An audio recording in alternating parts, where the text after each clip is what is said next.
Okay? Hi guys! Magandang umaga, magandang tanghali, magandang hapon, magandang gabi, at magandang buhay sa inyong lahat. Guys, ito yung ating lime. Anong difference ng lime at lemon? Lime ay kulay green. Ayan.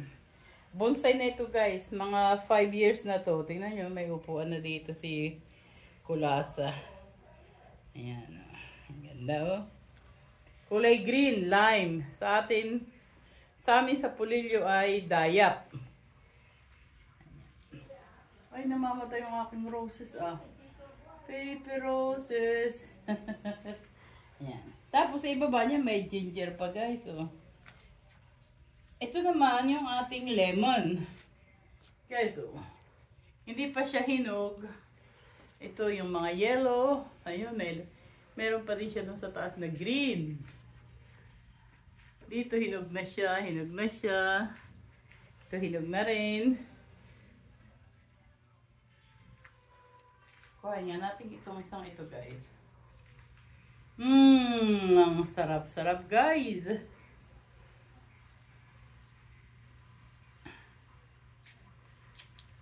Asin!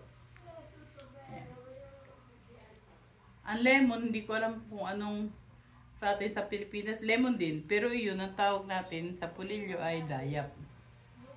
Ayan, ang ganda-ganda ng ating lime. Oh. Kasi tingnan mo, may green. Hindi pa siya hinog. Ayan, sa taas. Ito, oh, may dahon. Ay! Ayan na. Lumabas na. Asin! Tapos guys, dito sa likodan ng ating lemon ay may basil. Eh bakit ito yung nilulungkot na din? Tuyo. Ha? Walang tubig.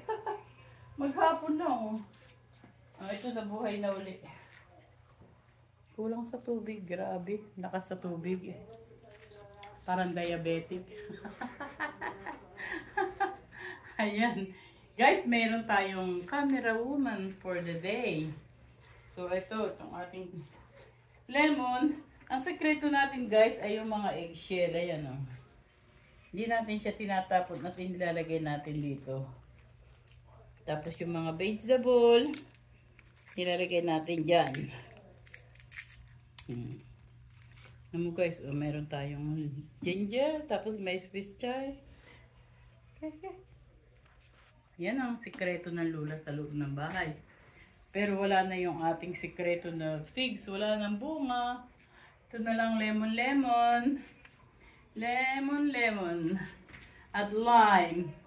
Ibang ganda oh. Green. Yellow. Ayan. Ito kayo. Green pa. Ayan. Thank you guys sa inyong panonood ng aking short video. Ayan ba yan? Pang premiere yan. Ganda. Tapos sa baba meron tayong bell pepper. Ayan, meron akong ano ba to? Baston. Panduro ko ito ng kamat. Ayan, itlog. Ayan. Okay. Salamat guys. Thank you.